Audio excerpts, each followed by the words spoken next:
चीन की गोद में बैठे केपी शर्मा ओली इस कदर गिर जाएंगे ये किसी ने नहीं सोचा था, खासकर नेपाल के लोगों ने। नेपाल के लोगों को लग रहा होगा कि शायद चीन का गुणगान ओली नेपाल के भले के लिए कर रहे हैं, लेकिन ऐसा बिल्कुल नहीं है। इसका अंदाजा आप इस खबर से लगा सकते हैं। दरअसल भारतीय सीमा से सटे नेपाल के बांके और बर्दिया इलाके के किसान इन दिनों दोहरी मुसीबत में हैं। एक तरफ कुर्सी की जंग में जुटी नेपाल सरकार उन्हें खाद नहीं दे पा रही है, तो दूसरी तरफ भारत के बलियागांव और कई इलाकों से खाद खरीदने पर पुलिस किसानों को पीटकर हिरासत में ले रही है। नेपाल के प्रमुख वेबसाइट काठमांडू पोस्ट ने किसानों की दुर्दशा पर एक रिपोर्ट छापी है। इसमें कहा गया है कि खाद के लिए लोन ले चुके किसान यहाँ वहाँ भटक रहे हैं। धान की खेती में जुटे किसानों को सरकार यूरिया नहीं दे पा रही है। आखिर में किसान भारत से यूरिया खरीद कर लाने लगे। कुछ दिन तक नेपाल सरकार ने आंखें मूंदे रखी, लेकिन अब किसानों का दमन किया जा रहा है।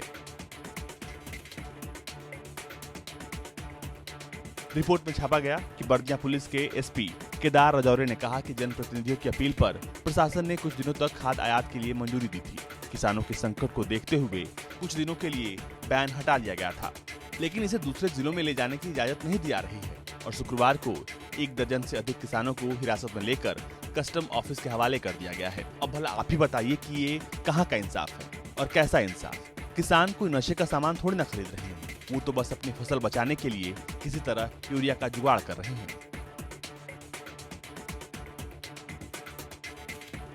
नेपाल में भारत के मुकाबले डीएपी और यूरिया खाद के दाम में काफी अंतर है। जो यूरिया भारत में 300 रुपए प्रति बोरी मिलती है, वो नेपाल पहुंचने पर 600 रुपए हो जाती है और डीएपी 1500 से 1700 रुपए प्रति बोरी बिकती है।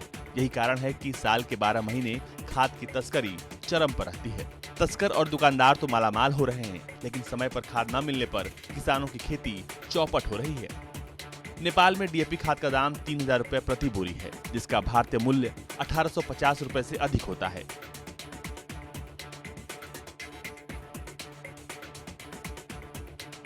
$50 किलो यूरिया का दाम 1200 के करीब है, जिसका भारतीय मूल्य 700 रुपए से अधिक है। भारत में खाद की कीमत इसलिए भी कम है क्योंकि सरकार सब्सिडी देती है और इसके निर्यात पर बैन है। मौजूदा वक्त में किसान धान की खेती करते हैं और इस समय खाद का न मिलना उनके लिए बड़ी परेशानी की तरह है, जिससे न केवल फसल पर असर पड़ेगा बल्कि उनकी जीविका पर इसका बुरा प्रभाव पड़ेगा।